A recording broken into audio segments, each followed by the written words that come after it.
સુરતને સ્વચ્છતામાં દેશભરમાં નંબર 1 બનાવનારા સફાઈ કર્મચારીઓ આજે પોતે જ અન્યાય સામે રસ્તા પર ઉતર્યા છે।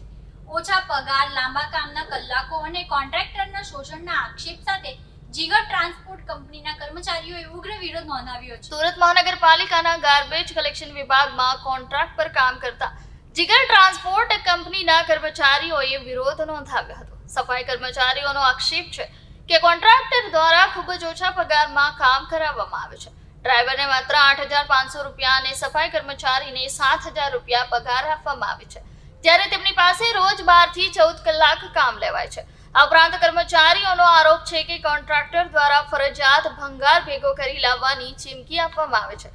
જો કોઈ કર્મચારી ભંગાર લાવવાની ના પાડે તો તેને નોકરીમાંથી કાઢી મૂકવામાં આવે છે અથવા તેની હાજરી પૂરવામાં આવતી નથી। સફાઈ કર્મચારીઓએ પગાર વધારવાની અને શોષણમાંથી મુક્તિ અપાવવાની માંગ સાથે તંત્ર સામે ઉગ્ર વિરોધ કર્યો હતો। આપનું નામ? મનીષાબેન વાઘેલા। મનીષાબેન, શું તકલીફ છે? કઈ રીતની હેરાન? અમને એ માટે હેરાન થાય છે કે અમે આખો દી કામે જઈએ અને અમારી પાસે ફેરા પણ માંગે, અમે ફેરા પણ બરાબર મારીએ તો અમારો ટાઈમ પર પગાર બી નહીં આવે। આ જ્યારનો નવો સાહેબ આવેલો છે ને અમારા જીગર ટ્રાન્સફરમાં, ત્યારની આ તકલીફ થઈ રહી છે અમને। નકર અમારો જે કાંજી સેટ હતો ને, 1 નંબર સેટ હતો હો, કોઈ દી તકલીફ ના આપી, કોઈ દી નહીં। અમને ઉલટા અમને દુખ પડે, અમારું એક્સિડન્ટ થયું હોય, ગમે તે થયું હોય, અમને તકલીફ આપે તો પૈસા ઈ કાઢીને આપે અને આ અમારા પેટનો નિવાલો છીને છે। એવું નહીં ચાલે સેટ।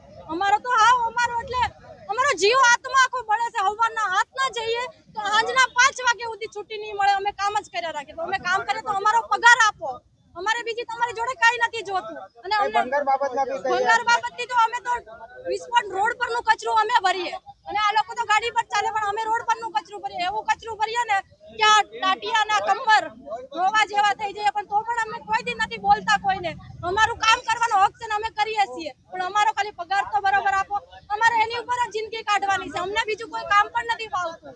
એની ઉપર જ આખી અમારી પેઢીની પેઢી જાય છે। તો આ સેટ નવા આવી ગયા તો અમારું તો ડાયરેક્ટ પત્તું ઉડાડવાનું કહે છે કે બધાને ઉતારી નાખો, બધાને ઉતારી નાખશો તો અમે રોટલો કેમ ખાશું? અમને બીજું કઈ કામ નથી આવડતું, અમારી કચરામાં જ જિંદગી ગઈ।